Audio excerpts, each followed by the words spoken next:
지금은 이제 없어진 프로인데요. 뉴스 추적이라고요. 2010년 7월 22일 수원 노숙소녀 사건 대법원 무죄 판결 확정이 있었습니다. 네. 아이들에 대한 무죄 판결이었는데요. 그 다음 날 사건 관련 기사가 조간신문에 보도가 됐었거든요. 그 신문을 SBS의 뉴스 추적을 제작하던 기자가 봤어요. 이 기자가 제게 전화를 걸어왔어요.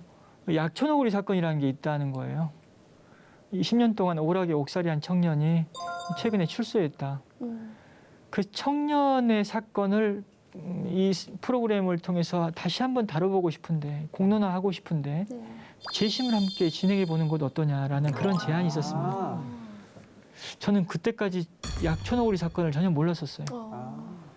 근데 이 기자의 제안을 듣고 이제 약촌오구리 사건을 검색해 봤고, 이런 또 말도 안 되는 사건이 있었구나라는 걸 알게 됐던 거죠.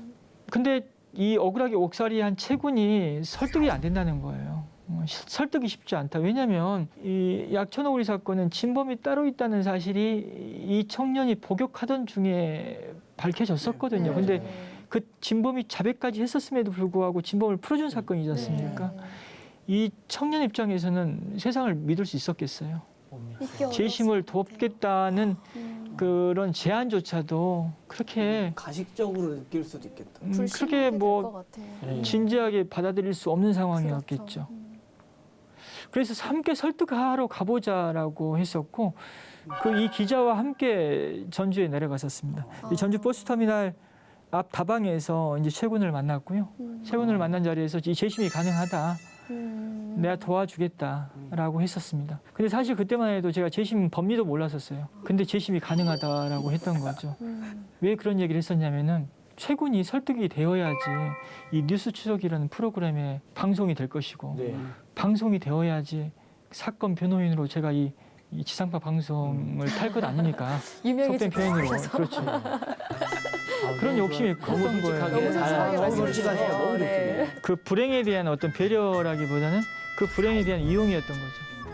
그런데 영화 재심을 통해서 이제 제가 최군의 가족들이 겪었던 고통을 제가 보게 됐어요. 근데 영화 배우들의 어떤 연기가 너무 좋으면 그 영화 배우들의 연기를 통해서 사건 관계자인 제가 또 몰입하게 되더라고요. 그래서 강하늘 씨 얼마나 연기 잘합니까? 또 정우도 그렇지만 그분들 통해서 저는 내가 알지 못했던 그 억울한 옥살이한 사람의 고통을 좀 보게 됐고, 방송에 나오는 능력 있는 변호사라는 인정을 받고 싶었던 그 저의 천박한 욕심에 대해서 반성을 하게 됐던 거죠. 정우가 강하늘에게 미안하다라고 할 때가 있었습니다. 칼 일러줘. 우리 법으로 해결하자. 법으로 뭐 할 수 있는데? 너는 사람 죽일 놈이 못 돼. 내가 그거 안다고. 그래서 더 미안하다.